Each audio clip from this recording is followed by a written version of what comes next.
تیر ورځ ما یو ویډیو لیکچر اپلوډ کو.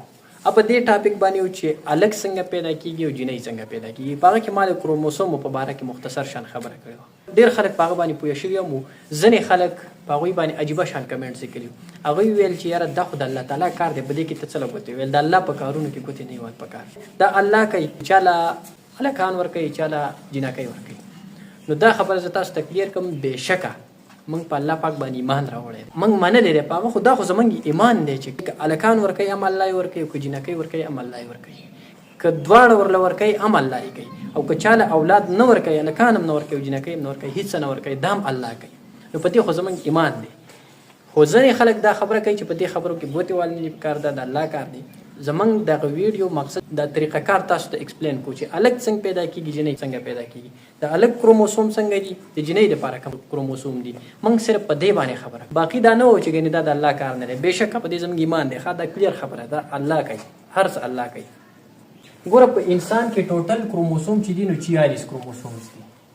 د سړي چې کوم کروموسوم دي که نه، نو هغه دي ایکس واي کروموسوم، صحیح ده.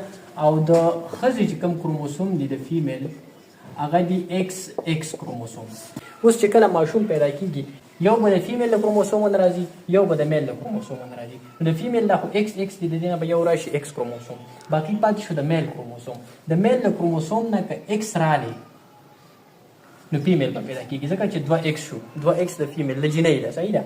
او که د دې میل له کروموسوم نه وای رالی نو بیا به ایکس وای جوړیږي، او ایکس وای تاسو تمام ویل دا د الکانو، دا بیا به الک پیدا کیږي. دا طریقه ده، دا کروموسوم دي. کله داسې وشي د دې فیمیل نه هم ایکس کروموسوم راشي، د دې میل نه هم ایکس کروموسوم راشي، خو د دې میل د دې ایکس سره کله کله وای هم ملګری شي، هغه هم ورسره راشي.